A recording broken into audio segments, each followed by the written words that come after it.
about. Morning, Lynn. Morning, mate. Morning, guys. How you doing? Can you hear me clearly? Yeah, you're good. Hi, Lynn. Got my hair cut, so I'm feeling fresh. Same. You still got some of that afterglow tan from your holiday a while ago. Also, I've discovered an app which I think you guys might be really, really interested in. Just before we record. Well, you're recording now, okay. Never mind. Yeah, it's all good. Yeah. It's called the world's smallest violin. I've been looking for something. I was looking for a physical small violin. I finally found one for like £10 online. I was like, oh, okay, but I was like, it's going to sound really, really bad. And so I thought, oh, let me actually get this app, and it is the funniest thing. So whenever someone's ready to start moaning about their life or some first world shit, I just be like, no. my shoulder.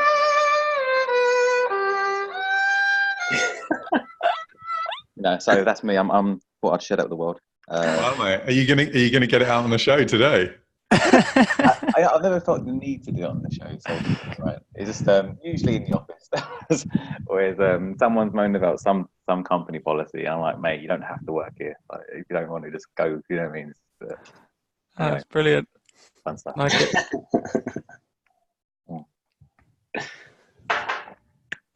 Yeah. So, do you say Nick got someone with him today? Is that right? We were gonna do, but I'm gonna be rescheduled in a couple of weeks. Just a timing thing. So, Sure. yeah, just us on the call for today. Nice to see your faces again. Yeah, it's good to see everyone. Looks like everyone's doing well. And me and Miller swap places. I'm in the cold country now. He's in the sunshine. Oh, of course, you're back in the UK now. That's right. Yeah. I was like, why is he indoors? Oh, yeah. But so I guess you've been having late nights chasing the crypto ghost, or? It's been a little bit crazy actually. Yesterday I had food poisoning, which was pretty bad. It was Wow. some dodgy seafood I ate or something. But yesterday I was totally out of it. Was it that oyster that you posted? It was that oyster. Yeah, it wasn't. I don't think it was the oyster. I think it could have been Big up some the crab oysters. meat. No, I've had the oysters before. Not a problem. I think it was just crab meat I bought. It was a little bit past the use by date or something. How long did it take you to get over it? Because I mean, that could be a thing. Like, was it you able to like a couple of like bouts and it was like I'm done with, or was it the whole day you was kind of It was wiped pretty out? much the whole day I was out, and then I was a bit dumb actually because I only started taking vitamin C about halfway through the day, and that made it a lot better. So I took like 30 grams almost through the day, and that really cleared it up. So yeah, I just needed to sleep. Once I slept, I felt fine this morning. So, but it was pretty nasty. It was yeah, full day out of action. So better now. Yeah. Anyways, if I'm sound a bit weird, that's why. Oh, I see. Yeah, got you. So good. I mean, is there ever a preferred end for it to come out of? Like, I mean, is there what? A preferred end for it to come out of? Like, I don't think so. No, I was just pruning all day. I prefer it that way. I think they're always a bit harsh, but yeah. Yeah. Well, fair enough. So, yeah. Don't know why that was a question burning in my mind, but it was. Anyway. All about sharing, mate. All about sharing. Yeah. Charcoal's the way to go because it really helps, and you can take vitamin C. And I just started taking five grams every hour or so, and that really cleared it up. It was like within minutes I could feel the difference, just like whatever it was fighting. What kind of vitamin C is that? There's one my wife has just this Solgar Ester C, but I bought some more because actually I ran out. I was like used up all hers, and so I bought some more. But I think the best one is like a Whole Foods type of source. You get this like acerola and cherry, camu and rose hips and stuff. You get so I bought some more from Amazon. Probably gonna take that. It's interesting. I was reading this article about this lady who like I think you might have heard of her. She's kind of like into Jack Cruiser stuff, but she went her own way with like trying to get people, helping them get back to sunlight, because a lot of white people are very have issues with getting out in the sun. And she worked out basically that vitamin C is kind of like one of the main pathways to reducing a lot of the damage. So especially for white people, because they react so much, like the melanin in white people gives off 5 times more free radicals than darker people. So that's why they burn basically, and they're much more sensitive. But vitamin C kind of reduces a lot of that damage in real time. And so it was interesting yesterday because I was out in the sun just trying to get some sun and help that clear off the food poisoning. But I was quite sensitive yesterday because my redox must have been lower because it's just my body fighting everything. So actually feeling the sun was too hot, and for the first time I wanted to like get out of the sun. It was really unusual. And so after I took the vitamin C, I went back out in the sun and I was totally fine. Like I say, within minutes, felt like that was giving me some extra redox. And she's written a bunch of research about this. Name, I think it's Doris Law. But yeah, super interesting. So I think I'm going to experiment that when I go to Asia, and if the sun is obviously a lot stronger there, if I'm still not able to handle it, with my skin, then I'll probably take some vitamin C on top, like megadosing, and just see what the effect of that is. But yeah, that's what I've been. Yeah, I think I read that article actually. She writes some really long, really detailed articles. I think that's the one, right? She talks a lot about vitamin C and the hormones and a bunch of other stuff. She's very detailed. Yeah, super nerdy. Yeah, it's hard to read some of it, but not as bad as Jack Kruse. No. Hey, Mark, I'm interested in asking you a little bit more about that. I'm not sure how much we've gone through it.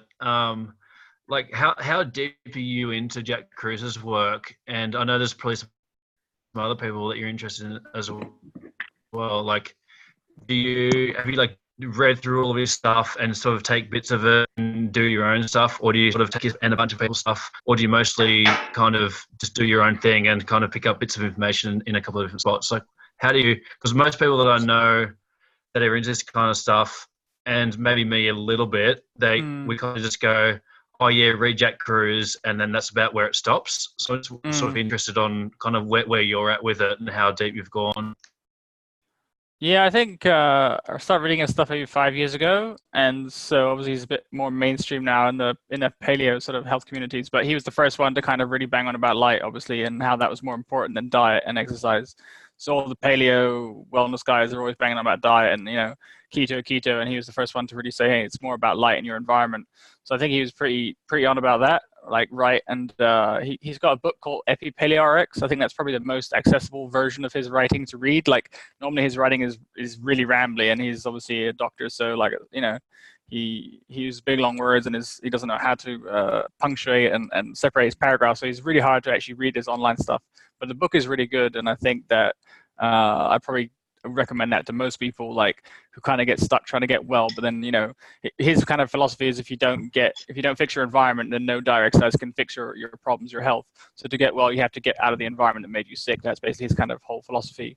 So I think if you just sum that up, and I post a lot on Facebook about the light thing, how we all need more sunlight and how that kind of drives our hormones and redox and everything else. So I definitely took away a lot of his sort of philosophy, and I think I started sun gazing about 3-4 years ago as well. It wasn't really because of him, but I started doing my yoga outside, and that made a big difference. And then when I got into sun gazing, I think he has actually started sun gazing afterwards, which is interesting if you follow him more recently. So he's really got a lot more into sun. I think he really went deep into it as well. I think that he's, like I said, because he's quite dogmatic in his approach. Like he thinks that everyone else has kind of got it wrong, and so he hasn't got a lot of time for trying to explain to people or sort of spoon feed people.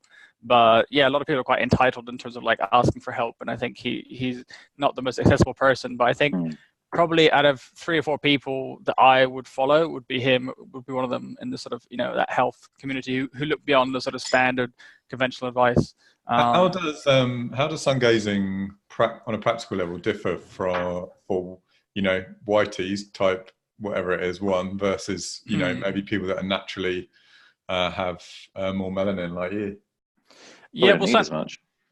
Yeah, well, sun. I mean, so for sure, darker people actually need more sun, right? Because it takes longer to make vitamin D, and you have that melanin actually is competing for light with the same receptors and everything that makes vitamin D. So white people naturally designed to evolved over time to get lighter skin as they moved away from the equator. So that's why they have the ability to capture more sun with less time. So I think that generally darker people in like cold countries are kind of living outside of their environment, and also that's a major problem no one really talks about. And I think Jack Kruse kind of hints at that, but basically about living where your biological adaptations are. But if you take yourself, Rupert, like in London, you're living in a you're living very close to the climate where your ancestors' genes evolved to, but then you're also living indoors. So that's probably been the major shift of the last 100 years, where your genes, you're living in the right environment for your genes, but you're living indoors, not outdoors. And so there's the two sort of variables to take in mind. That even for black people living in London, it's even worse because they're living way outside where their ancestors' genes evolved to, and they're living indoors. So they're really gonna struggle. But obviously they're not sensitive to sun the same way, so they can probably stay outside longer. But in terms of like sun gazing versus just getting sun exposure, I think there's some interesting studies done that people were actually able to lift their vitamin D in pretty cold, low UV conditions just by sun gazing. that was actually able to maintain their vitamin D. And obviously in the winter, there's not much UV in the London and Europe in general. So it's quite hard to keep your health up. And I don't really believe in supplementing vitamin D for a few reasons. But yeah, I think it's just kind of a way to hack that, to get more light and keep your body running, especially in the colder times of the year. So. So on a practical level, how would someone with super white skin start that process versus you, who seems like you potentially can lay out in the sun, especially in the early stages? Yeah, I think like anything. So if you look at the UV index, there's like apps that like DMinder, it shows you when UV's out. That's the sort of really harsh sun that can burn people, and it's the early morning sun before the sun rises high enough. So that sort of first 2-3 hours where it's more IR in the spectrum than UV. So infrared is a sort of very protective light. If you get that, and think about it, we're designed to be outside, all day long. That's how our genes evolved, our ancestors evolved. So if you get that morning sun, it actually sends a signal to help your body protect later in the day. So the first thing is getting early morning sun and just doing that for as long as you need to until you're able to get up more and more later in the day. And there's other sort of redox aids, like I talked about vitamin C. I think that's probably quite a good one for sensitive people, like white people, but just generally, people are sensitive. Another one I use a lot was astaxanthin, which is like super photoprotective, so it cleans up a lot of damage. I eat a lot of berries, which have polyphenols, and polyphenols are shown to, again, it's like nature's plants' way of defending against the sun. So berries and plants that are under the sun a lot, they actually produce these compounds to help them stand the radiation all day long. And if you eat those, you kind of get the same benefits. So there's certain compounds that essentially increase your redox, and your redox is your ability to repair any damage. So every time the radiation, like from the sun, is hitting you, it's causing a reaction, right? And there's sort of a metabolic process there that your body has to go in and clean up any sort of damage and waste. And your redox is doing that all the time in real time. And that's basically something that's keeps you healthy. And if you don't have that, you will get sunburned very quickly. And so you're trying to look for ways to increase your body's own redox, like melatonin and glutathione are two of the sort of master antioxidants in the body. And if those systems are working well, you probably won't get sunburned as easily. But until you can fix those systems, then there's sort of exogenous or like supplements you can take, like astaxanthin, like vitamin C, like those things. And then again, getting as much morning sun. So if I was going to, 80-20 it, that's what I would focus on. That's interesting. I remember I was gone. Okay. Yeah, I was just going to ask, just to follow up on what Ripple was asking in regards to like people like sun exposure and sun gazing. For the people that are just getting started and they kind of look at the sun for a couple of seconds and then they're squinting and closing their eyes, would you recommend people like lie and get sun exposure and then open their eyes for a couple of seconds at a time? Or like, is there a particular protocol? Like I know there's different protocols where you do a certain amount of time each day and build it up. But like for some people that kind of look at the sun and have to look away like 3 seconds later, like what do you recommend? Blink really fast. Yeah, I mean, there's a few techniques. So like if you're the kind of person that has to wear sunglasses when you go outside, like I see almost everyone wearing sunglasses in the summer in Europe and London, then that's a sign that your eyes are just very sensitive and very weak. So it's going to take you time to sort of repair and strengthen and heal that muscle, right? And that's just like going to a gym and trying to lift 300 pounds. It's like trying to sun gaze when you're the type of person that has to wear sunglasses. So the first thing is to get to the point where you can be outside comfortably without sunglasses. I would say that's sort of a bare minimum to trying to look at the sun or something, which is a much higher, Can I interject there though? Because like blonde people and white-skinned people, we reflect all the light around our eyes. So if you have your eyebrows absorb a lot of that light. Genuinely, like you absorb all that stuff, and it's just like like one of those kaleidoscope mirror things. Just bing, bing, bing. That's what it feels like. I don't know, man. Like all I can say is when I lived in the UK and I was, not into nature as much, I wore sunglasses and I found it hard to, I would squint in the summer and stuff just because we live indoors. So actually, if you look at, like I post about this a lot as well, but if you look at the amount of lux, which is like the units of brightness in your environment, right? Indoor, like the light bulbs and things you're normally around, because humans spend about 90% of their lives indoors today versus 70% outside. And obviously that's way different from how we evolved. But that 93% indoors, you're under indoor light, which gives off about 500 lux of light brightness, basically units of brightness. And you compare that to outdoor in the sun, it's anywhere from 50 to 100,000 lux. So you're basically getting less than 1% of the natural, strength of light your body's actually evolved to. So of course, if you do that for decades and decades, your body is going to wither. It's just like if you don't move, if you sit on your ass all day long, you're going to get, your muscles are going to atrophy. So I think it's actually much closer to the problem. But of course, like white people have, like I said, their melanin is a bit more reactive to sunlight. So there are certain things they probably have to do, like a white dude going to Asia, you know, in that sort of heat is going to struggle a lot more. But I think the heat and the sun given off in UK is not necessarily that intense. It's a couple of things going on, right? There's definitely some sort of climate change, whether you want to call it natural or not, but that's making the weather's more extreme. So I think the summers are getting hotter, and maybe the winters are getting harsher. And so those extremes, we're losing our adaptation because the body's designed to keep homeostasis, and it does that by being exposed to different things, right? So if you're exposed to the heat, exposed to the cold, your body will find equilibrium. But if you're constantly indoors, where the heat is always constant, there's no wind, everything is always the same, then those pathways never get triggered. So basically, your body never has to use. There's no hormetic stress. Basically, your body never has to use any adaptations, and over time, that just ages you. So the key thing is to be outside as much as you can, obviously more than 7%. And then when you're comfortable enough to be outside without sunglasses, then I think you can start looking at the sun. But to get back to Nick's question, the sort of practical stuff to get started, obviously doing it in the winter and the spring is lower UV, so it's softer sun. So that's what I did in Portugal this year. I started in January and just being outside all through the winter and the spring. And I was, obviously much more sort of resilient and prepared. My body was adapted by the time it got to summer. Obviously, Portugal summer is pretty intense. But in terms of getting started, you can actually look at the sun with your eyes closed. And so it's just coming through your eyelids, but obviously that filters a lot of the light. And I think that's a great way to heal yourself at the beginning when you can't actually look at the sun directly. So let's say you wear sunglasses all the time. That's what I'd recommend. Get outside as much as possible. And obviously sunbathe, get as much morning sun. But when you're going to sun gaze specifically, do it with your eyes closed. You can also look around the sun. So you don't look directly at it, but you kind of look off to the side, and you can actually roll your eyes, like roll them around. So there's light coming into all parts of the eyeball. And this is just like a 5-minute exercise you do every morning, right? So it's just like part of your daily exercise or your daily wellness routine. But it's best in the morning. Obviously, I try and catch sunrise as early as I can. It's hard sometimes in the city because, it's always blocked out. In London, there's a lot of chemtrails. So like that's one thing I noticed coming back from Portugal. Like there's literally chemtrails everywhere. And so you don't really get a very strong direct connection as easily with the source if you're in a city in a cold country. But that's how it starts. Like, and I blink and squint as much as I need to as well. Like probably after about 8 or 9, it's hot enough that I'm probably blinking and squinting a lot more just because the sun's getting stronger and stronger. But that first 10, 20 minutes is super soft. Like if you just look at sunset, everyone can watch sunset, right? It's the same thing with sunrise. I tried it, mate, on your recommendation. Yeah. How was that? Oh, it was great, actually. Yeah. I mean, staring directly into it, it was obviously the lowest point of UV during the day. But yeah.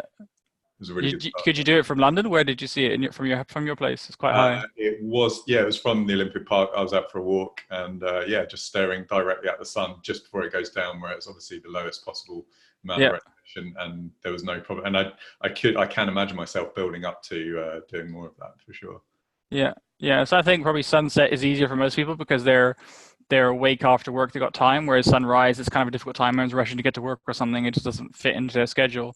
But I think both are obviously, the best way to kind of rehabilitate the eyes. And then you're just gradually working back from both ends, right? So you're watching it more and more of the sunset, more and more of the sunrise until eventually your eyes are strong enough and you can look at the sun any time of day. But that takes a bit of time. So it just depends kind of, like I said, where you're starting out from. If you're the type of person that needs sunglasses just to walk outside, it's probably going to take a bit longer. And the redox thing, I think, is kind of underestimated. Jack Kruse is really spot on about that as well. If you read some of his stuff, he really gets into all these pathways. DHA is another one. Like, in the eye, you have the DHA and vitamin A, and under blue light, it kind of liberates vitamin A, so it actually causes a problem for the eyes. And so the way I would look at it is like the cumulative amount of exposure to coherent light versus incoherent light. And coherent light is anything that nature produces that it's kind of like your biology is programmed and adapted for that. Over millions of years, it knows how to use that kind of light. And incoherent light is the stuff that humans just made up that is really damaging for our eyes, and that's like artificial light from the laptop, from the light bulbs and stuff. So if you're heavily on chronic tech use and laptop use, it's going to be much harder for you to build your redox because you're constantly wearing down and your body's having to repair that, right? So the way you measure that, there's different sort of tests you can take, but I think the melatonin and glutathione levels in your body give a really good indicator of redox, and you can get those measured in the Dutch test. And so that's the easy way of saying of seeing how hard is it going to be to repair, my resilience to the sun. Because if your redox is low, it's going to take you a long time, to build that up. Whereas if you prepare your redox at the same time, you're probably going to build that much faster. So things like diet, like I said, with the compounds like polyphenols, astaxanthin, vitamin C, those will all really help. But also using blue blockers, getting early morning sun, that will really fix your melatonin. The other thing is stress, because stress basically steals everything from your redox, because it steals. If you're stressed, you have to produce cortisol. That's like the number one stress hormone. And if your cortisol's high, you can't make melatonin. So this is probably the number one issue that most people have today, is because cortisol and melatonin are like a circadian rhythm. So one is high, the other's low, and then obviously cortisol peaks right in the morning, and then it fades through the day. And at night, it's supposed to be the lowest, so that melatonin can start to peak. But most people at night, they're using blue light, they're watching Netflix, they're stimulating themselves all the time. So the cortisol's still jacked up, still elevated. You have big evening meals like the dinners we all eat, then your cortisol's still elevated. You never get the melatonin release because you never get pitch black. And so over time, just doing that every day and day for years and decades, your cortisol is constantly jacked and your melatonin is constantly in the toilet. And that's the situation most people live in today. And that's a really hard place to fix your redox. I don't know if that answered your question, Nick. Yeah. Oh, good. I was thinking like the benefits I found is from even when I was first talking to Mike about this is when, like, even like, say I'm driving through a car and it's got sunlight coming through glass, but after I've been gazing for a while, when I initially was doing, I haven't done it for a long time now. But like even now, it's fucking, I can just blink through it, so I don't really have to put down the visor or anything like that. Just little things like that. If you don't know, any people want to call them real world benefits apart from health benefits. But it really just did help. Being in contact with the soil at the same time was really, really helpful. That's a really good point, actually, in terms of redox, because one thing I say to a lot of people is always do it grounded, especially if you're doing it for more than a few minutes, because when you're grounded, again, the earth has like a net negative charge, and that's actually what redox is. It's the net negative charge in every cell. So we're like kind of electrical beings. Everything is powered by electrical, movements in the body. And if your redox is low, then the grounding on the earth actually improves your redox. So being barefoot on the grass, preferably on the sand, that will actually help increase your redox, so you can actually look at the sun. Same as if you're fully submerged in the ocean, because I can actually float on the water, and then my whole body's grounded. So I notice my redox is much higher, and I can actually look at the sun without blinking as much when I'm like that. So yeah, definitely some good tips to hack there. Yeah, so when I go my morning runs, I kind of forget to gaze, but obviously you're always looking that direction anyway. But and I'll drop down, I'll do push-ups just to, it's that great also to be in contact as well. Because I've got shoes on. I meant to ask you guys, that you guys mentioned a while ago about, is it barefoot shoes? Is that a thing? I don't know. Is it actually barefoot, or am I making something up? I think it's like where they have something going through the sole that is connecting to the ground, so it's passing the that negative charge, that redox back up to your foot. Was it you or was it Emil that was talking about I think Moritz mentioned there was a pair he was looking at. I can't remember what the name was though. There's a few, but a lot of the brands aren't great. So I think he said he found a good one. But I tested a few of different sandals, and I stuck with one called Earth Runners. They have this copper wire going through the what do you call it? It's like, it goes through the toe and then around the foot, so the whole foot is connected to the ground through the copper thing in the bottom of the sole, and it works. There's some tests online where they use a body voltmeter they're standing under some power lines and see how much power is going through the body and how much you're getting down into the ground. And you can get some different accessories for everyday shoes as well, where you attach it to your wrist and then put the metal under the sole, so every shoe can become a grounding shoe. But I don't know if it works that well. I haven't tried those out. But yeah, Vivo Barefoot, I used them a lot before I found the German brand I use now called what are they called? I can't remember right now. That's the best one. I tested maybe 4 or 5 different barefoot shoe brands, but barefoot shoes is not the same as grounding shoes. Barefoot shoes, that's more like shoes where your feet can be able to look like this, which they're supposed to. Environs, and not like that. I can't remember the name of that one. I'll get back to that because that's the best ones I found. They're handmade in Germany for the past 30, 40 years. And they have 3 years of guarantee, which Vivo Barefoot shoes, they normally break for me in 2-3 months because I wear them out and they have no guarantees. But these other ones, they have 3 years of guarantee, so it's really good, high quality. Can you put a link to those in the chat? Yeah, let me just see if I can remember the name of them. Yeah, I only wear them now when I wear shoes. I don't wear shoes very often. Normally, I wear the Earth Runners sandals for grounding, and then if I have to wear shoes, I wear these other ones, which are really good. Let me just check. I'll put the link to the Earth Runners straight away. Nice. So there's a UK franchise. That's cool. Yeah, it's little things like oh, you go. I was saying, just little things like that. Just trying to consciously remember, because I'm still inside so much, just to touch the floor.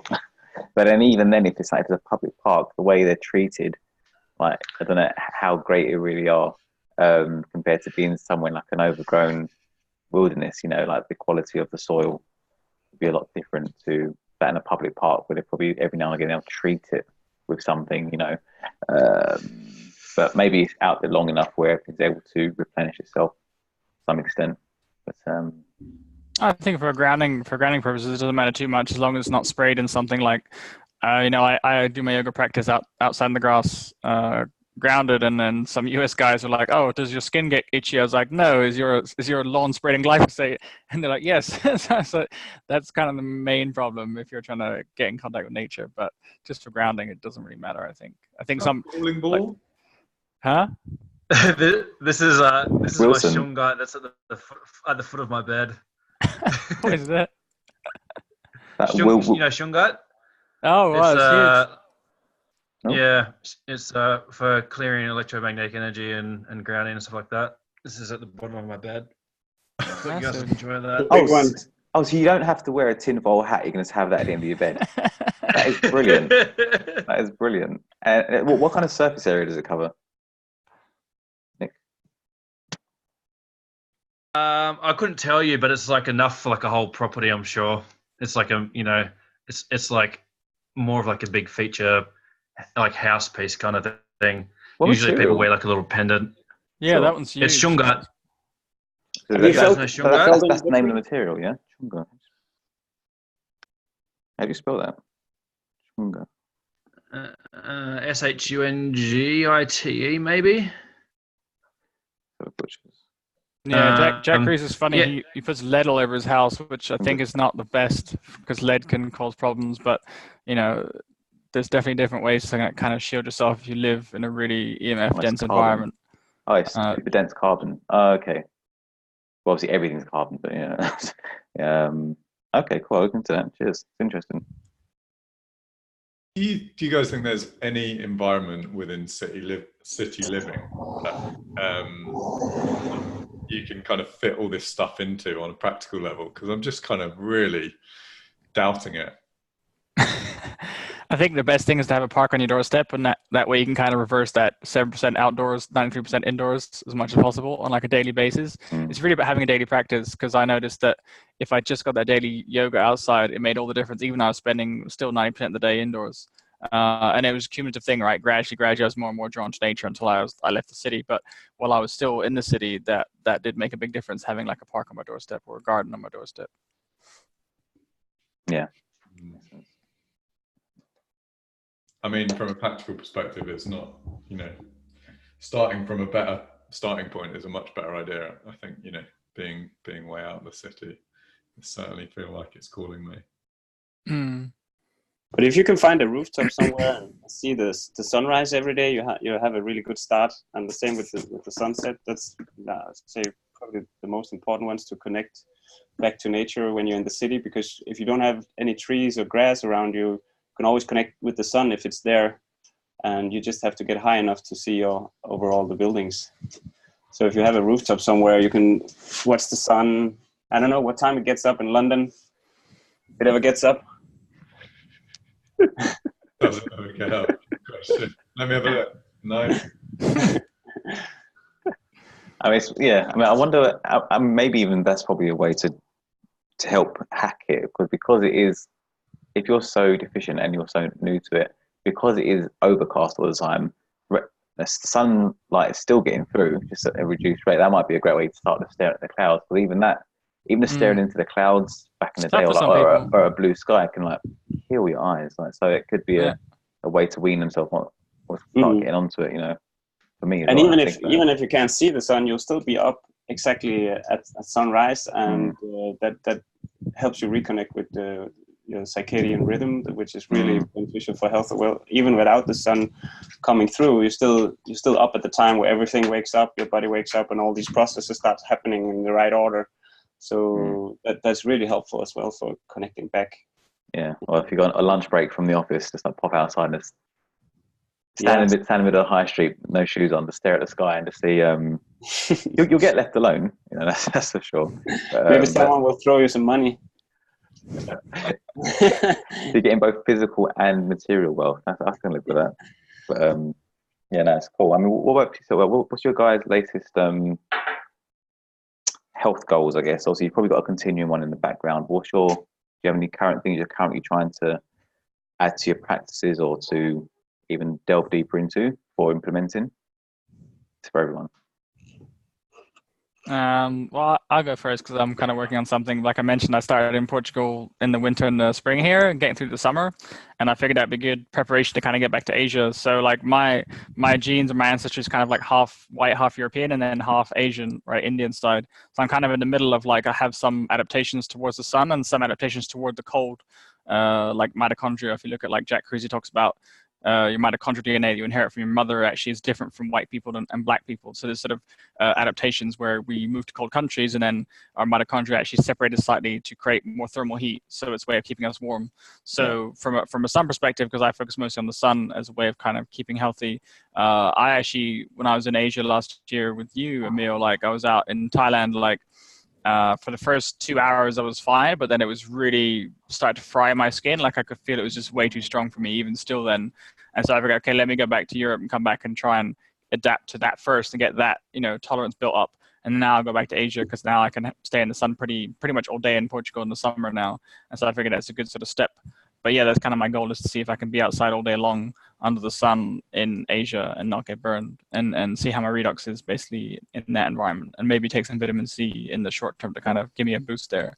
But I'm curious what happens when you can be literally outside capturing that amount of sunlight or radiation or whatever you want to call it, that sort of energy and harnessing in your body, because that's obviously what's happening, right? Is you're storing it like almost like a battery. Your body has this battery ability to store sunlight in melanin, and I think when you can do that, yeah, my theory is that aging is not what we kind of think it is in terms of disease and aging. I think if you're more connected to nature, and obviously the sun is one of the most powerful elements, then I think that you won't really age the same way. And so I'm just kind of curious to see what sort of side effects I notice. Like I've done fasting before, going without food and water for a few days, and I think that sort of pathway is more open to people, and just tapping into that energy from sunlight. So yeah, so I'm just playing around with that, seeing what the effect of that is.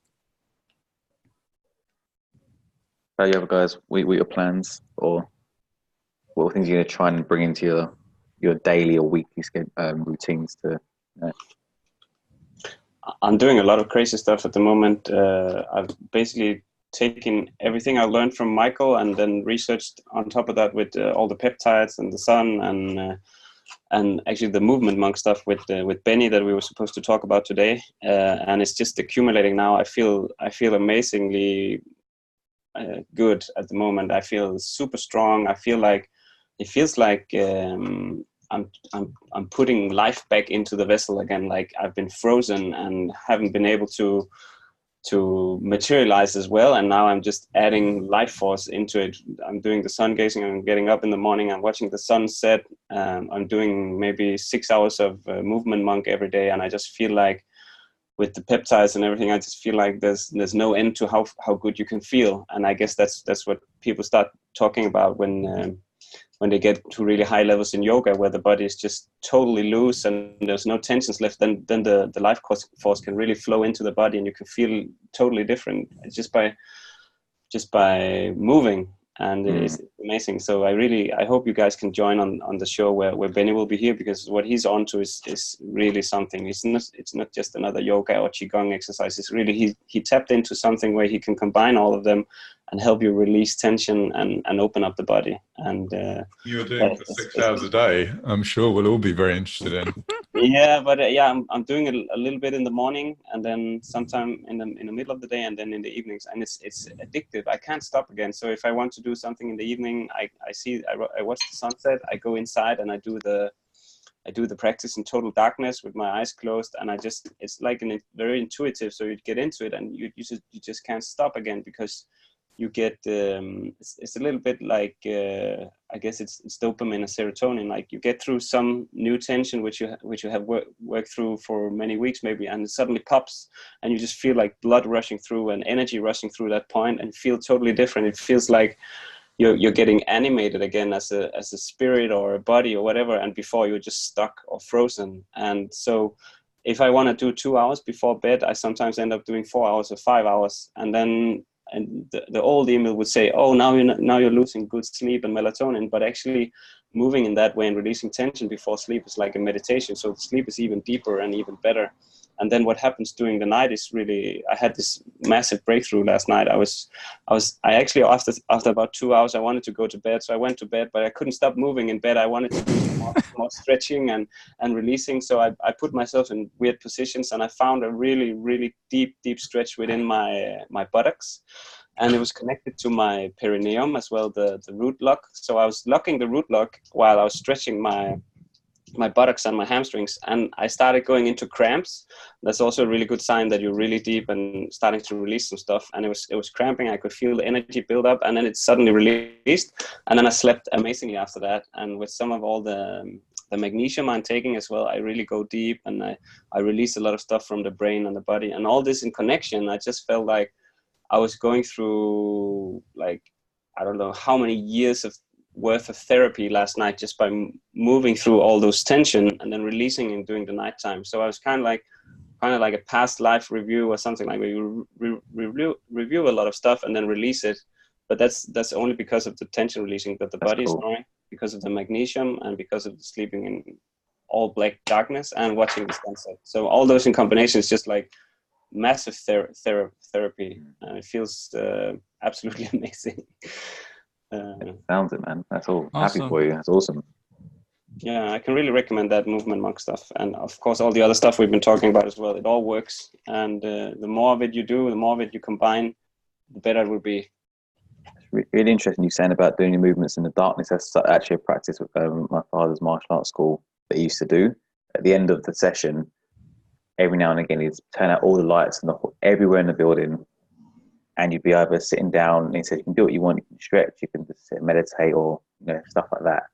And that's for 20 minutes, and it's interesting. Never heard anyone else actually mention that before, about doing stuff in as pitch black as possible.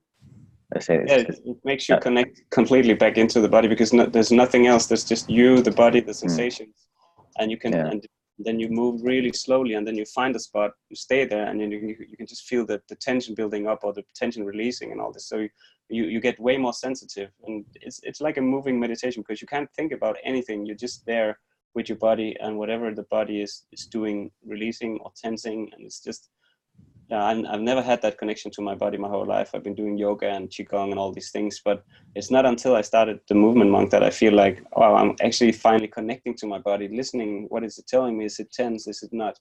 What am I doing? Everything. And you can see, if you watch the videos of Benny, when he talks and he articulates, his hands is also moving like this. He's in a constant flow. Everything is just flowing through him. And I feel like where that is coming from, that is because he's super connected to his body. And I'm getting there slowly, and it's a very interesting journey. So definitely can recommend some of that. I think the lights out thing is actually similar to closing your eyes. If you try that when you do your normal yoga practice, whatever you normally do, then your awareness goes much more in the body, and you can feel much more deeply, like you're saying, into different parts of your body where there might be tension or stress. But that happened when I took some magic. I was doing that in Portugal this year, like with my kind of practice, like morning yoga and sun gazing. But I just wanted to close my eyes, and I actually ended up doing my whole practice with my eyes closed, and it just felt amazing. Like I felt like that workout was just 10 times deeper, and if you're doing push-ups or something where you're exerting yourself or tiring yourself, you'll actually have more energy if you do it with your eyes closed, because you're pushing all your awareness within. So it's a great exercise hack or awareness hack if you're people wouldn't actually do that. If you notice in like lifting weights and like everything that's like focused, like everything's closed because it's pushing. You could say it's a strain, but it's just trying to take every last vestige of energy from everywhere else just to put it into doing this one exercise. Yeah, that makes sense. What about yourself, Rupert? Well, my current health goals. I've got a girlfriend a fiance who's an incredible cook, so I've got a few problems, guys.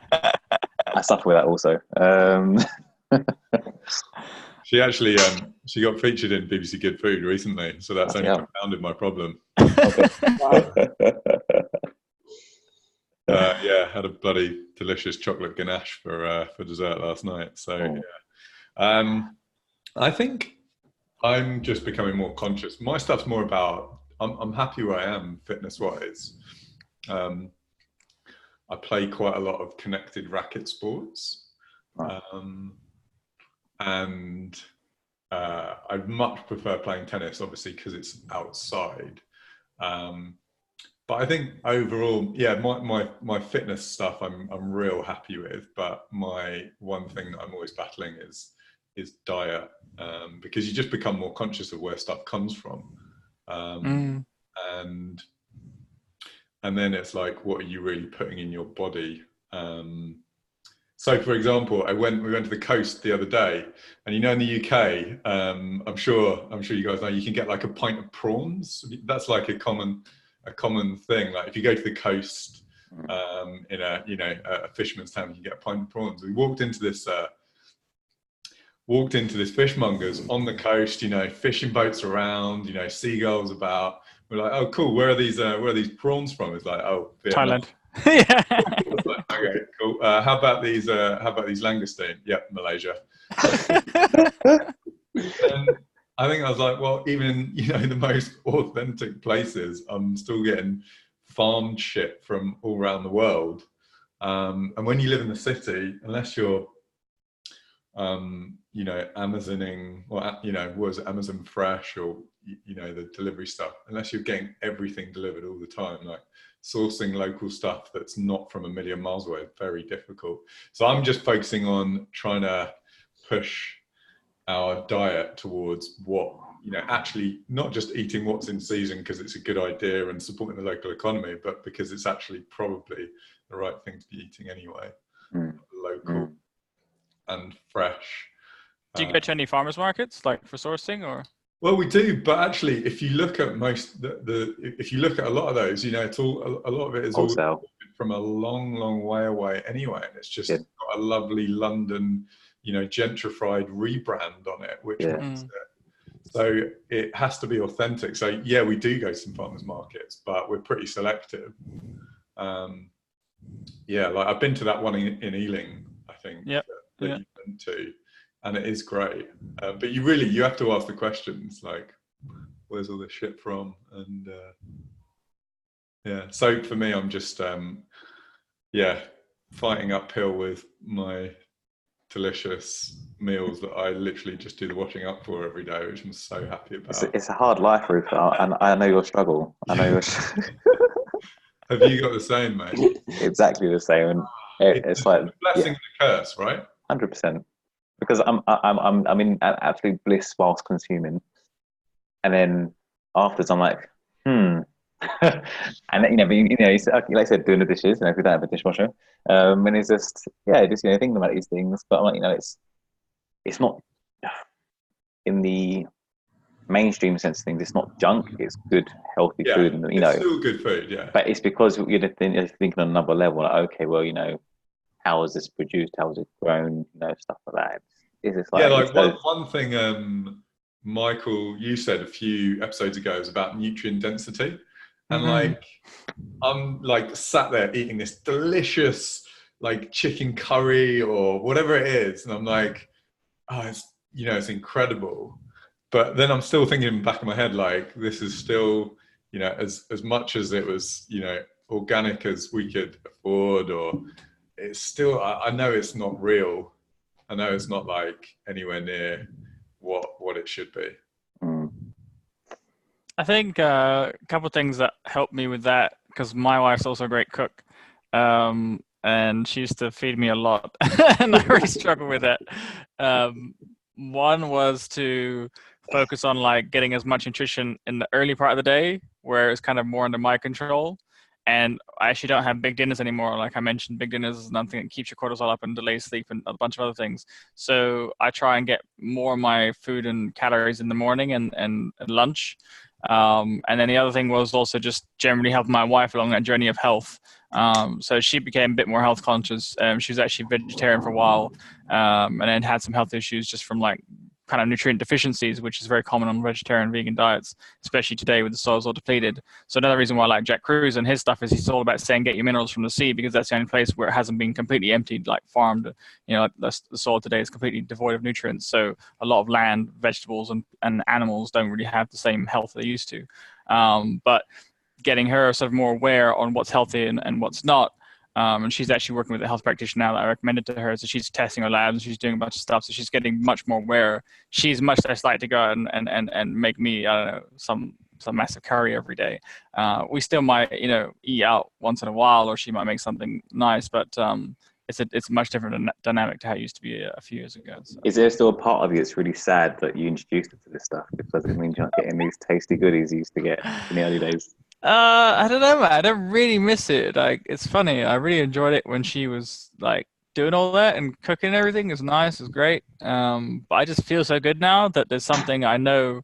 Like the contrast is very strong for me now. So, you know, in my mind, the imagination of like that meal is still amazing, right? If I go have chicken masala or something, whatever it is. But then when I actually have it and the next day I'll feel like, oh, that was a terrible decision, because the contrast is so much more obvious for me now, because I'm normally feeling really good. Anything that is kind of like going to take away a bit of that energy or that strength is much more noticeable. So it's just a gradual thing, you know, it's like eventually you just have less and less and less, and now very little at all. But yeah, I mean, you can still make great food. It can be healthy as well. So that's the thing, is like, you don't have to deprive yourself, because you'll find new sort of recipes. Like we've got amazing smoothie recipes, all those other kind of, you know, with raw eggs and berries and things that can be amazingly healthy, but just taste really good as well. And so I'm actually the one that's introducing to her these kick-ass sort of recipes and meals. Is she doing the washing up for you, mate? Yeah, something like that. We actually have very different meal times now as well, which is interesting. I don't know how that happened, but she tends to need much more stable meal times, and women get this hangry thing. I don't know if you guys have probably experienced this, but if women do not get their meals on time, then the hangriness picks up like this, and it's just something you just don't want to get in the way of. Oh, mate, I always have like a little snack in my pocket. Yeah, she's staring at me now. She's giving me that look. Tell her you got witnesses, so she can't harm you right now. Yeah, everything's been recorded. So she needs her meal times very stable, predictable, whereas I can just really mix it up. I actually don't get the hunger feeling like I need to eat at all, because after fasting it kind of completely goes. You can feed on your body fat for days and not even feel hunger. So I eat much more just for enjoyment, and obviously, you know, the social aspect as well. But we don't really eat at the same times that much anymore. And she's working now as well. She's got her own schedule around her work. So I tend to just have that drink I made, that hot chocolate, and we're testing out some raw milk now, and I'm eating a lot of that. So I'm just kind of varying depending where we travel, what sort of food sources I can get access to. In Portugal, we had a lot of seafood, and it's really good quality there. And here more raw milk in London. So yeah, just really mixing it up depending where we go. But yeah, she still cooks really good food sometimes. And you can find like coconut flour and other sort of replacements for some of the stuff that is probably, you know, less healthy. So there's definitely variations that you can play around with, but yeah, not all is lost. You've got a great wife who can cook. Do you guys do a lot of cleanses at all? Like, do you do like candida cleanses and like fast on? I know, Michael, you do like water fast and different things, but do you guys kind of do very many protocols, I guess is the question? So I personally do 16/8. That's kind of like, I mean, every now and then, I used to be really strict on myself back when I do it, but just straight intermittent fasting is what you mean? Yeah. So I'd be fasting for 16 hours. Like, obviously, it's an easy hack, but it's while you sleep. So in reality, it's only from when I'm awake to when I break it, it's probably like 6 hours. I'll get up about 6. So at midday, but it ends up being about 16 hours all in. So I'll eat not too late in the evening. Just because that seems to be anything that I've been able to be more.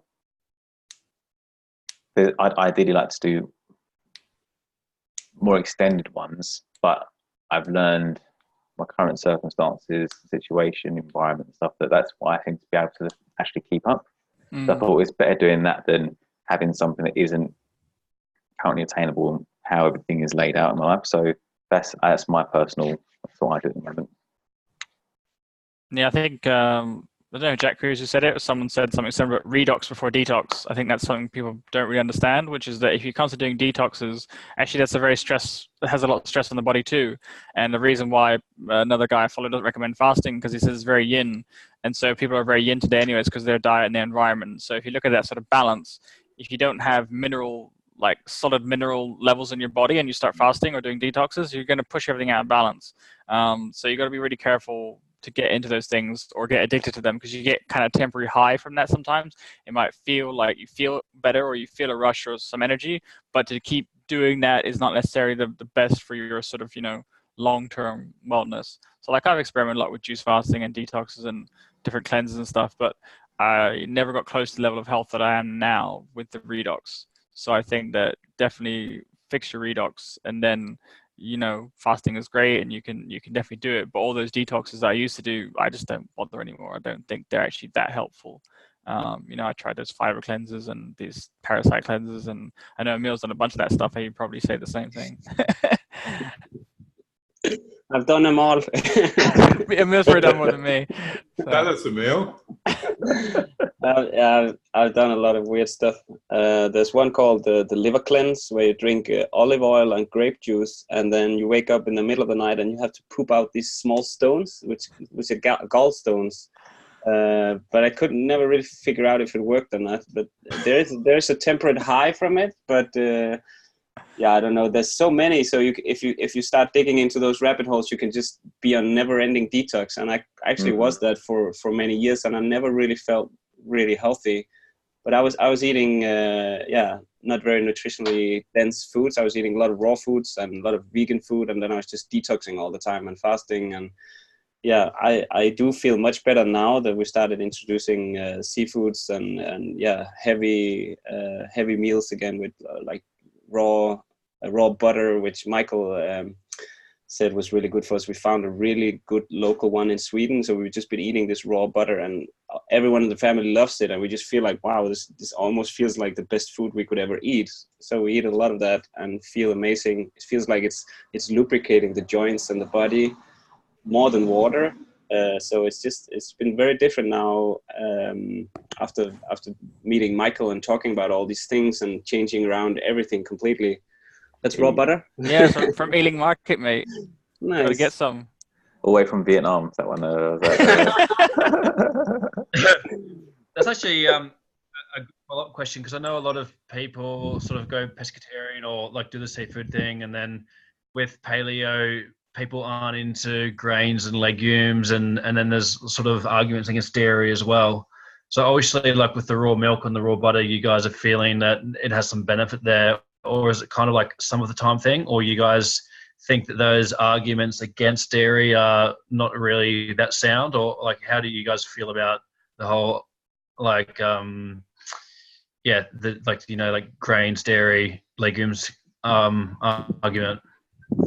So each one of those is a little bit of a rabbit hole, but dairy I can talk to you specifically. If you look at the sort of types of dairy around, and the quality obviously today is a big problem. So basically, the more denatured a food group is, the less likely you're going to do well on it, right? So if you take natural raw milk from the cow, it's not pasteurized, it's not homogenized, it's just straight from the cow. You're much more likely to be able to digest that than something that's been pasteurized, heated, or destroyed the enzymes, homogenized, taking all the fat out, semi-skimmed or whatever. So there's just more and more denaturing going on within dairy. And then the problem is people are eating these foods all the time. So if you're constantly eating something that's denatured, a couple things happens. Let's say, for example, you have leaky gut. So anytime you're eating that, it's a little bit slipping out into your blood through your gut lining, you're actually going to produce like an allergy to that in a time, right? People get like gluten intolerance, dairy intolerance, all these kind of allergies and intolerances. A lot of the time, that's due to the fact you're eating that food chronically, and you actually don't have a strong stomach lining. So there's a lot of reasons why that's the case today, like EMF, artificial blue light, all things that destroy your gut bacteria and your microbiome and your gut lining. All those things can really fuck your digestion up of all these things. But if you just take like the natural, like this one is unpasteurized butter from some grass-fed cows in the north of England. Like that's about as close to the raw, natural source without being denatured, and it does make a big difference. Like your body can digest that much easier. You also have like with milk, you have A1 and A2, which some people have better problems or better time digesting A1 or A2. A lot of milk today is I think it's A1 and it should be A2. Also, goat's milk is much easier for some people. So like the issue is that the genes have changed for everyone. So if you look at like Asians, they actually raised a lot of like cattle, and so Asians actually have the gene to digest lactose, and they actually have better time. But I think Europeans also, some of them have that. So there is a genetic component, but I think it's much less that and much more the fact that just the food is so denatured.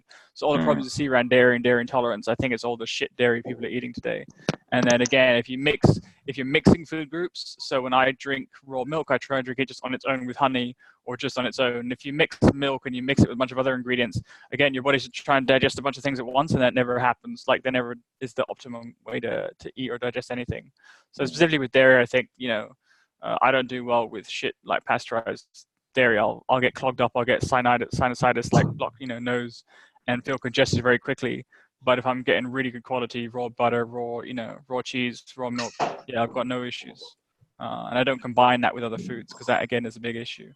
So because knowing your genes, knowing your food sources. Yeah. Yeah, so you obviously think that taking that source has an overall benefit effect. Otherwise, you wouldn't be taking it. Yeah. Totally. I mean, there's a bunch of benefits. You can look at all the nutrient density. That's basically what we're talking about earlier. But all the plants today that are grown in soil, a lot of the animals today that are fed like grain fed, there's no nutrient density there. So that's a big problem if you look at like the CLA content, which is like a fatty acid in milk. You actually look at it in pasteurized supermarket milk. There's nothing in there because they're just fed grains, and the grass-fed cows that are getting natural sunlight and really good grass, the CLA content in their milk is much higher. So again, you can take an egg and you can do the same thing. A pastured egg has much more nutrients than a indoor factory farm egg, where the chicken never sees sunlight. And it's just about trying to maximize nutrient density. So if you compare the quality of these foods, like they're completely different. People are getting a lot of calories, but they're not getting any nutrient density. That's the issue for a lot of people. What about yourself, Nick? What's your current? What's your current? There's a couple of things back. What's your current? Goals or things you're trying to implement into your current structure. Would it be for health, mental, physical? So my days are really flexible because I work online. So at the moment, I would say it's like a bit of a mix of everything that you guys have talked about. I'd say that I'm sort of actively getting more sunshine and spending more time in there. But at the same time, I'm still spending far too long on devices. So at the moment, I am doing my work with Benny, and I'm sort of doing a lot of tension release stuff, and I've been doing a bunch of Iyengar yoga as well. But I would say that it's like very, very foundational grounding kind of stuff. Like I've done really hectic Muay Thai, Kung Fu, like hardcore retreats and camps, and just, going really hard. And I'd say like now it's a lot more tuning in, like bringing a lot more awareness to my body, like doing little like specifically like spine stuff, having one part of the spine touch the pole at a time, and sort of going up and down the spine and just getting really connected to where the different things are. And so I'd say that, at the moment it's like in some ways it's like very basic, but it's like it's really getting like into the deep foundational stuff. So I feel like it's kind of like backwards and beginner kind of stuff, but at the same time it's like really going into the weeds on what I really need. So I'm sort of doing that, and spending less time eating out and more time at home, because we've got our own farm here. We've got, our own chickens here. Doing more bushwalks, just sort of getting out and about a little bit more. But at the same time, it's still mixed with some practices that aren't great.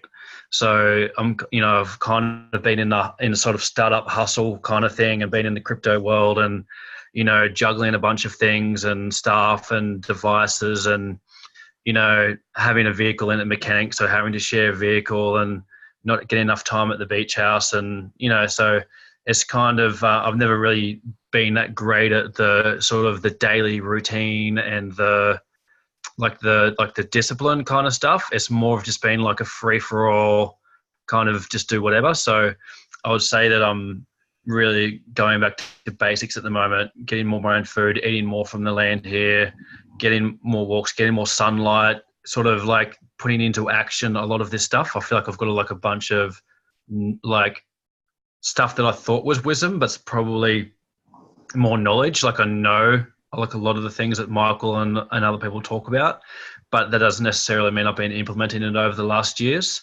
And so it's just sort of being kind to myself, as I think is a real key, instead of like, it's sort of just like deepening the practice and being okay with where I'm at on these different things, because I'm like exceptional at some things and really not at others. And I can have a habit of being like really harsh on myself. So it's like a practice of self-love and kind of more airy-fairy stuff at the same time, because like I find it really easy to go to China and someone, Ollie was the other one, I think, like doing like Baji or like one of the Kung Fu's or whatever, or Muay Thai. It's like super easy for me to go do a camp where you're doing like standing meditation for 5 hours, or Muay Thai punching bags for hours, or like having like a set routine of a retreat, but then bringing it into the everyday lifestyle, and kind of, especially when you get to a certain level of a success, I feel like as well, there's there's a reinvention that goes in there as well, because you get rid of all the things that you have to do. And then so there's kind of like this open slather of you can do anything. So what do you do? And so like that's a bit of a mind fuck. There's a bit of a mind fuck as well. And it sounds a little bit weird, but it's like, how do you feel your day when you can do anything kind of question? Right. And then so for a while there, but being honest, it's like, for a while there, it was like, I can do anything, so I'm going to do nothing just because I fucking can. And so there's that's a pitfall in itself. And I think, and I think it's like a natural evolution. And so over the last month, I haven't drank any coffee. So that's like a little bit of a win, because I've been on and off that for years, and overall it's not great. So, taking things like slippery elm, doing a couple of plant diets. I just did a diet of sunshine wattle, and I think I'm going to work with pink mulla next. So it's kind of like a piecemeal kind of thing, but I would say it's like very foundational, and getting into pain in the body and the tension release, and really kind of it's like so simple, like standing on a pole and feeling your back or your spine touch it, and having one part of it touch at a time, and be able to move that up and down. And so it's really like a practice of less is more at the moment, is and playing tennis and stuff like that. That's kind of where I'm at the moment.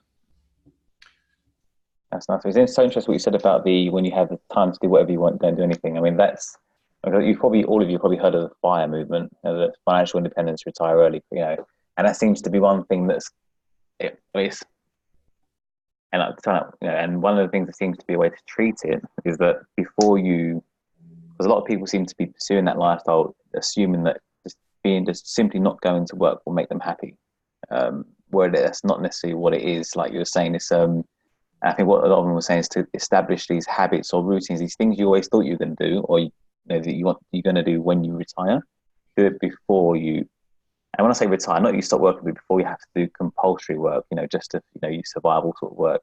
I think it's one thing I found useful is to all these airy-fairy goals I've got of when I am in that position. I'm like, just start them now, even if it's in a little bit, or just so that when I'm actually at that point fully, I I've already started. It's not, I won't have any inertia. It will be a continuation. And then, I mean, it sounds like Nick's doing a lot of stuff anyway. I mean, everyone here is doing a lot of stuff anyway. But maybe it's just not what I know, especially with like Holochain, for example, he's doing a good amount. So, but maybe it's not necessarily, he likes probably being a part of it, but then undesirable parts of it, i.e. being in front of computers and having to do stuff, being indoors, stuff like that. So I can understand that. Let's just find a happy balance. I think if you don't fill your day consciously, it kind of gets filled up for you as well. That's something that I felt when I didn't have to work or had a lot of free time. And so you've got to pick and choose what's going to fill your day, or just kind of get it filled up with something. So I mean, I definitely follow crypto and heavily involved, and I could spend all day just looking at charts. But I feel that's not the best for me. Like I don't feel great if I neglect the natural elements. Like I said, spending 93% of your time indoors, 7% outdoors, doesn't matter what you're doing indoors, you're never going to feel that balance, right? So I think it's just becoming aware of that. And so the start of my day and the end of my day is usually always outside. And the middle of my day I might be working and indoors, but I finish the day, again, with that sort of natural reset. And it could be at the beach, jumping in the ocean or something like that. I think having that routine built in to keep things balanced is something that really helps me. But yeah, go on, Nick. Yeah, it's interesting points that you raise, Lynn. And I think it's just like part of we all have our own personalities, and some things we're exceptional at and excel and kick ass in life, and then other things we're not so great at, right? So, I really think that part of it is like stripping away things in life that we don't want, and I think that's part of this evolution, like with this entrepreneurial journey that we're all talking about, and the lifestyle. It's like, it's part of it's like, not having a boss and having your own company and living abroad and being able to travel, and then it starts getting into things like how do you set up a base where you have like access to good food and sunlight and all of that, and then you might sort of get sick of living in condos and different places, and you might want to get your own place, and then you might want to live in several different places, or you might so there's kind of different levels to it, and I found like several different bases is sort of the decision I make. So I wanted that home feeling and to be able to be in different places, but then there's and then you go through the phase of, okay, I want to strip out all of the things that I don't want to do. And then what Michael rightly pointed out is if you don't fill up that time with all of the things that nourish you and feed you, then it'll get filled up by those other things, right? So if you're gone from like startup hustle mode in Chiang Mai, in Thailand, or Beijing, or whatever that place is in Ubud, like there's kind of like themes gone, like where people like hustle, bro, and living the lifestyle and posting photos of you being on your laptop at the beach where you can't see your screen, being like, yeah, living the dream. Like a lot of these people, like, there's like 10, 12 hours, like, you're working a lot of hours. And so what happens when you exit? What happens when you get to that point, where you go, I was like $1,000 a month, or 10,000, 100,000, or whatever it is more. It's like, then what? And so there's always this kind of like perpetual cycle in this entrepreneurial world. Like, then what? Like, what are you actually doing it for? Is it like a stepping stone to do something? Is it? And then what Lynn pointed out was, it was like, if you're building these sort of practices in the meantime, then you're always going to have like a foundation. And I think this is probably what goes on with like the Hollywood actor type people, right? They have shitloads of money and nothing to do with their time, and a lot of people are addicts. And I found it even in the entrepreneurial scene, like a lot of alcoholics, a lot of people, like a lot of bad habits and stuff like that. So it's like, but then I also find that there's like, it's like with anything, with the paradox, right? You've got the other people where you've got the daily habits people, where it's like, this is my ritual. I'm going to do it. Like, I do this, and then I do this, and then I do this.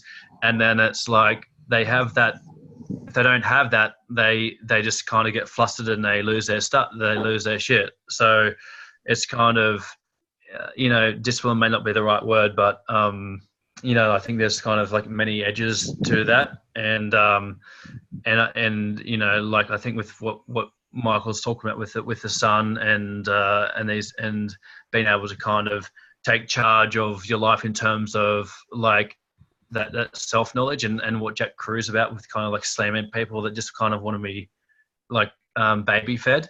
It's like it's one thing knowing like about 5G and EMFs and blue light and light exposure and all of that, but then like how you actually implementing that in your daily life is kind of, you can't have a coach for everything as well. But that's some of the things that come up for me. And then, like, I guess I got started in more of the meditation type stuff. Like I was going away and doing like 10-day, 21-day meditation retreats. Wow. But it's that integration is, the integration, like, do you leave and then do you like not meditate again until you do another retreat? And it's the same thing with the plant medicine. I've gone and done 7 weeks of dieting, with no devices, and you're fully in nature, you're walking around and you're in the sun all day long, and you're drinking plant medicine 4 nights a week, and you're doing like a strict diet. It's very like neutral, and that can be like super purifying, and you can really go deep. But then, you notice a lot of people, if they don't have those practices in their life when they leave, or they don't have those tools, like you can't just go and drink plant medicine every time you have an issue, right? So, the integration and those sort of self-care practices, and what Emil's talking about with Benny's work with the tension release, it's kind of, it's really sort of getting deep into the nitty-gritty of like, why do you have those pains in the body? Like, where is it? Like, where are you holding that tension? Like, what is that stemming from? Like, is there thoughts behind that's creating that? Is that like, and it's kind of not to come at it from a mind space of like, thought loops and kind of getting into the mind, but really like feeling into like who you are. And I think what Michael's done with a lot of these, like the sun gazing and the sun exposure and lack of blue light and all of that, is really sort of tuning into how those shifts are happening. And that's kind of what Emil was talking about with those late night, dark movements as well. So yeah, I'd say that there's, I think it's worth noting is like that, where, and I've said it before, it's like you leave one rat race and then it's really easy for us to be trained to keep creating new rat races for us, even though we think that we don't. You can leave the corporate world, but then you can become a slave to your computer, or you can be an alcoholic and then be addicted to coffee, or you can get addicted to doing your martial art practice for 4 hours a day, and then without it you fall to pieces. So, or you can get addicted to doing the next retreat, seeing the next lifestyle coach or life coach or whatever it is, the next healer, the next shaman. And so integrating that all into what you guys are talking about is beautiful. I think going to all these retreats and seminars and events kind of opens up ideas for you to explore. So it's good to that sense to like be introduced to new things, and that's kind of the upside. But then the downside is you go back to your old environment. If your old environment is the thing that isn't great for you long term or sustainable, or you have friends that are whatever at a certain level and they're gonna always go drinking in the pubs, and you're gonna get caught up in just a bad lifestyle. Like one of the biggest changes for me was just leaving UK. Most of my friends are in UK, and then moving somewhere else and completely just reinvented myself. I had no identity, right, in Singapore or a new country, and doing that often enough, like with traveling and being very nomadic. Obviously got a lot of friends all around the world, but I don't really have like a fixed environment, so I can always change that or pick somewhere where it's really going to nourish me. So like I do spend more and more time in nature, as I feel that more and more is what we're meant to be in. Like it's what's going to feed us. And I think the environment most people are in when they come back from these retreats and these sort of, they feel amazing, and then they come back to somewhere within a few weeks, like the influence, the resonance is so strong with the existing environment. It's really hard to sort of pull yourself away from that. that's been the biggest game changer for me. It was just recognizing that your environment is key, and you can go somewhere amazing, come back, but it's where you spend all your time. And like, if you're 93% indoors, that's what you're resonating at. It's not very high frequency. And it can be super destructive. Getting exposed to these awesome information that's like will change everything, but then not being able to put it into practice. And that's why I think I mentioned earlier how instead of beating myself up about it, I'm like, okay, what can I do in my current circumstances? And so like, it's having cold showers for like probably close to a year now. Like even when I go abroad, unless I've got maybe a strain in my back from doing something, I'll hot, cold. But it'll just be just things like that, which I cold showers when I'm outside, when I am outside, trying to make the most of it, making contact with the ground, watching what you're eating and stuff like that. And it's being aware that, I'm not saying you don't have to be perfect, because obviously but I think a lot of people, it's like they almost, I've done it myself, like you become almost snobby to like, oh, I should be doing this, I shouldn't have to be doing this. And it's like, the reality is this is where you are. What can you do with what you've got? And when you get to the point where you can do what you need to do, then you can up the level with the information you've got. But that makes sense, like with what Nick was saying, where you're not having to, like, it becomes your fix is to keep going to these events.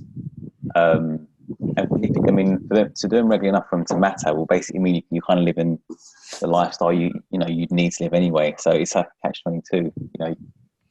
I think the more regenerative and sustainable your lifestyle is, the less you feel drawn to go to events and retreats, because you just don't need it. You're not getting anything from it that you don't already have. And so I actually don't go to any of those anymore at all. I've gone to a couple of out of interest, but like longevity ones or health ones. But honestly, I feel like I already know enough to keep my body pretty good shape. I think we're just not really educated a lot of this stuff or initiated a lot of this stuff. So in the school system or just in general society and culture, health is not really valued. So you have a sort of very superficial model of health, what health is, right? The six pack, the sort of the superficial appearances, but you get people in that shape dropping dead all the time because inside their body is really not all great. So I think that there's been a huge neglect of that in pursuit of money and all the other materialistic sort of, fantasies or imaginations of what that can give us. And I think for guys as well, because for guys, the role is a little bit different from girls in that we have traditional role model we play of sort of provider, or we're the ones that have to achieve that material success. And for women, maybe it's a little bit different. They're being told to chase the same dreams now, but traditionally it's the men that have to go after that. So I think we prioritize that accumulation of wealth and that status and that sort of as a similar success to attract a mate or just reputation or whatever it is, and that becomes sort of focus. But your health, you don't really appreciate that it gives you the ability to do all those things until it's kind of gone, right? And then it's maybe fading a bit. The coffees aren't getting you by anymore. So I think that awareness comes much later in life, unless you have really good role models, like really good parents or really good examples of people that sort of take a preventative approach to that, not waiting for stuff to break down before you then go in and repair it, but like checking your engine every while and making sure it's got everything it needs to run. So I just think that initiation is completely missing from society. It's like they don't give you any of that information. The stuff they do teach is completely backwards, like low fat, all this kind of shit that they put out there, like healthy heart breakfast cereals and stuff, basically setting up to fail. And I think that most people don't appreciate that because we've been taught to kind of trust the experts. So that's something I rant about a lot, is that if you just wait for the experts to tell you what's healthy and you kind of follow mainstream advice, you're going to end up in a world of pain, just like everyone else that's kind of heading towards, that sort of slow, slow decline, especially when your hormones and everything peaks past 25, 30. And I think that, that's really when I started to pay attention to my body, was when I was like, okay, I'm not getting away with the same things I used to get away with. And so I need to figure this out. And then I realized pretty much everything in the mainstream is complete bullshit and distorted in terms of what's actually going to give you health, like longevity and health. So it's really, the earlier you can start on that journey, the less you have to sort of reverse and repair any damage you might have done just from following sort of mainstream, culture, chasing all those other things at the cost of your health. And like when you retire, you think, oh, I'm going to be able to do all those things that I can't do now, but then you ain't got the body anymore to do it. And so it's just completely backwards. Like everything you're taught about what order to chase things in and what to pursue happiness and meaning in, like it's all backwards. It's tricky. Absolutely. And I think something that you touched on was the lack of initiation. And that's something like as men that is really lacking in our society these days. And and once a year at the beginning on the 2nd of January next year in Colombia, I do a Toltec Vision Quest, which is 4 days and 4 nights without food or water, alone on a mountain. And at the beginning and the end, you do a sweat lodge. And so that's a 4-year journey, like one for each direction. And so I think that those initiations, and in every Indigenous culture they have their own version of it. It's something that's really missing, and for men as well, like even having like whatever rites of passage it may be, or a men's circle, or sweat lodge, or vision quest, or whatever it may be. I think that this is something that is really great, if not just for the return to nature and like a reset, every year. And that's something that if you guys aren't already involved in, like, hit me up, and because that's something that I'm really passionate about, and the direction that I'm going in my life is sort of doing more of that and being able to facilitate those in the future. Yeah, it's really interesting. Where is that, in South America somewhere? Yeah, I do it with my medicine family in Medellin in Colombia at the beginning of every year. Cool.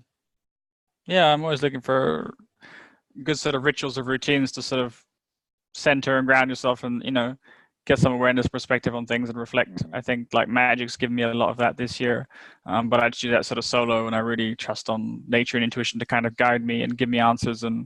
But yeah, I do like the idea of doing that with other people in sort of a group setting is also something I'm thinking about doing more of. So it's pretty cool.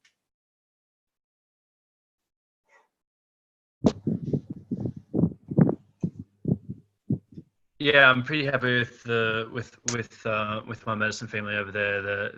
There's a couple of Mexicans that go over, and they run the sun dancing at Teotihuacan, which is the major place in Mexico for doing the sun dancing, which is like in layman's terms, kind of like the highest warrior form of initiation in the Toltec tradition. Yeah, I just find it really beneficial, and we talk about like that deeper sense of meaning, and that kind of like who we are beyond like the chasing of all of these other material things. Like, what does it all mean? Like, I find that those initiations and vision quests kind of like, it's just like that sort of truth that just kind of really puts you back into a centered space, and kind of opens up more of your greater being. So I find that that really interesting. And even all the ancient cultures, like, this is what a lot of people did. And even if you say, for example, like with the vision quest I do, there's no plant medicine involved, but there's like an iboga initiation, for example, in Gabon, in Africa, with the Witi people, and they take them into the jungle, and they just give them like fistfuls of iboga. And it's I mean, I've had a megadose of iboga before myself, and it was so intense I couldn't even move an eyeball. And so it's like a really stern teacher. It's really been removed from our society, like these different forms of initiation and rites of passage, and it's something that was kind of like always traditionally, at least in the case of men, it was like that transformation from boyhood into manhood. And the reason why I'm bringing this up is because this is what's coming up for me when we start to talk about having ownership over our bodies and our health and kind of who we are, and that is sort of, it gets a little bit lost in transition from like, what does society want? What does our family want? What is the workplace and friends and culture and countries and kind of all that stuff, like it kind of gets a little bit lost in kind of that swather of out there instead of in here. So yeah, I think the expectations of society, and especially the people around you, like, could be your wife, could be your family, could be your friends, could be anyone you have a relationship to, like, that's kind of what forms your identity of what you're expected to do and be in the world. And the way that's formed, how much of that is like your choosing of stepping into something. Like, I want to be this, person in the world providing this value, this service, whatever. Like, I want to be a husband, I want to be this person in the world. I think that we don't really get much say into that input of that, how that's formed, that identity. It's very much like a one-size-fits-all cookie cutter. And so, yeah, I think there's a whole other agenda of men being demasculinized, and so like losing our identity of who we really are in the world. A lot of that to do with food and environment as well, and diet. So I think that you have to know how to kind of feed yourself in that way, like physically, but also mentally, and find the space to explore that and integrate that, so that you can recreate your world or your identity, if the one you've been given, or when you start thinking about these things, you look around, you're like, okay, this is what my identity is today. I'm not really happy with it. I don't really feel this is my purpose or what's going to fulfill me. And I think that's why a lot of guys end up drinking in pubs every day and every weekend in UK, because they don't really have any meaningful way to express something. So that is the sort of way of expressing or releasing, is just hanging out in the pub, drinking together, but it doesn't really go anywhere. It's like you just repeat it endlessly every Friday, every weekend. You do the same thing, and there's no real progression or like improvement in your happiness or your subjective well-being. So that's pretty frustrating for a lot of people to kind of get stuck in that loop of just like, this is my identity, but I don't really know how to question or change anything in that. That's how I felt as a young guy in UK. So.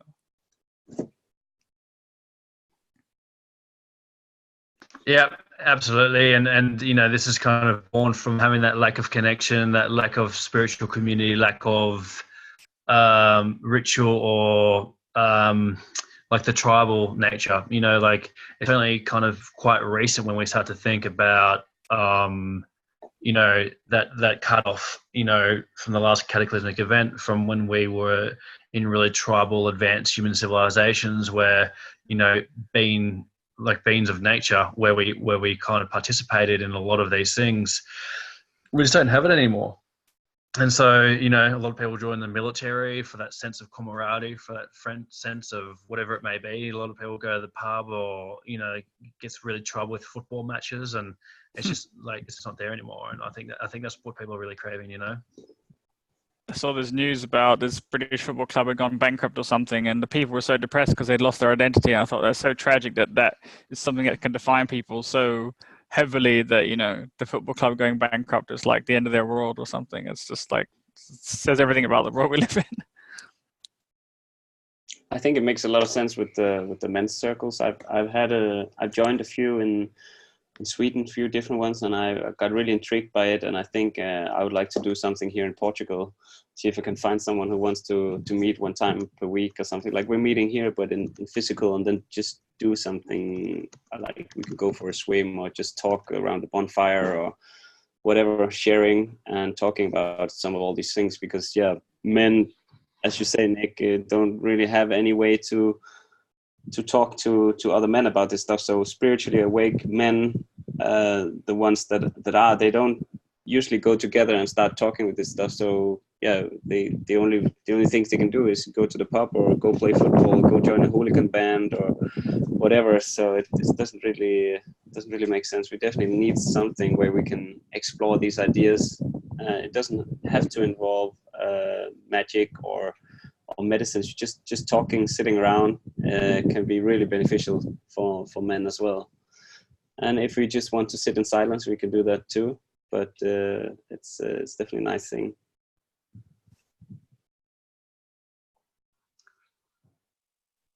Yeah, absolutely. I'm on the verge of doing the men's circle thing myself, and I live on a men's initiation site here in Australia, and I really feel I'll have to come and say good day in Portugal as well. That'd be pretty awesome.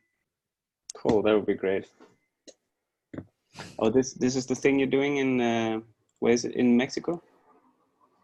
In Colombia, but they bring over a couple of Mexicans as well.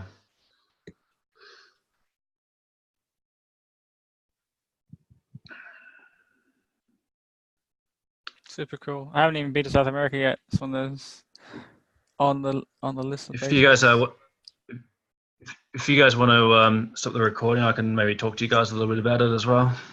If you guys Yeah, want to sure. finish up. Let me do that now. Hang on.